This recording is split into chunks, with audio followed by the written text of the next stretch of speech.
Le corps humain, avec ses méridiens d'acupuncture, ses réseaux énergétiques qui le traversent pour aller alimenter les organes, entre autres, comporte énormément de points d'acupuncture.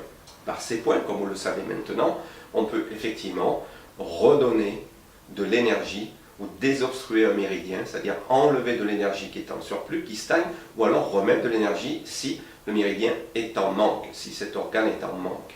Donc nous pouvons agir sur ces points d'acupuncture par les aiguilles, on peut planter des billes dedans, on peut agir avec les doigts, ou on peut aussi agir avec l'électropuncteur. C'est un petit appareil électrique dont je vous ai fait la démonstration dans une vidéo précédente.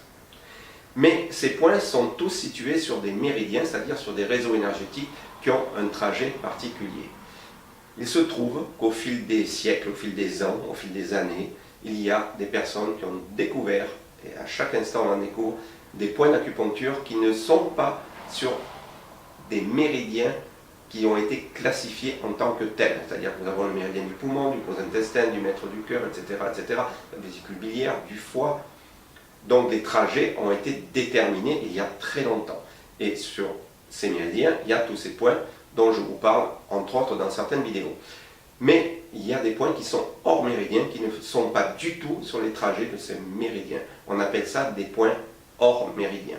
Aujourd'hui, je vais vous parler d'un point hors méridien qui s'appelle Yin Trang, la pièce du saut. Pas le saut au dos ni le saut l'imbécile, le saut. D'accord?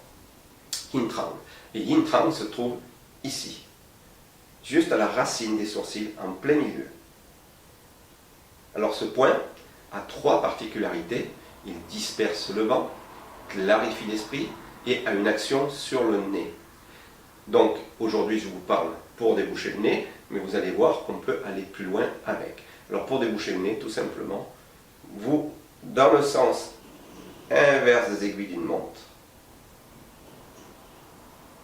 vous appuyez et vous tournez.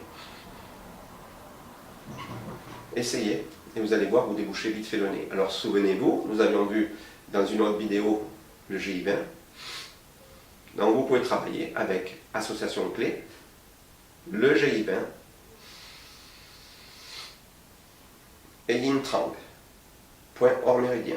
Donc vous voyez que ça vous fait une association de clés de plus, de travailler avec ce point hors méridien entre les sourcils et le GI20, le 20e point du méridien du gros intestin, déjà vu dans une des premières vidéos. Cette association clé est très efficace pour le nez bouché.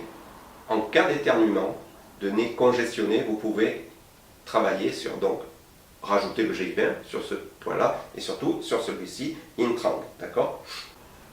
Outre l'action de ce point sur le nez, ce point est très efficace pour clarifier l'esprit. C'est-à-dire, quelqu'un qui est très anxieux, si vous êtes anxieux, ou a vraiment une grosse frayeur, ou en cas d'insomnie, ce point est très efficace. Il va effectivement, c'est pour ça qu'on dit clarifier l'esprit.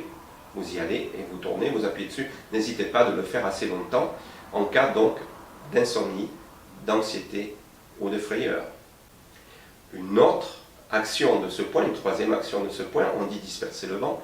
Alors il est très efficace en cas d'épilepsie, de vertige et de convulsion.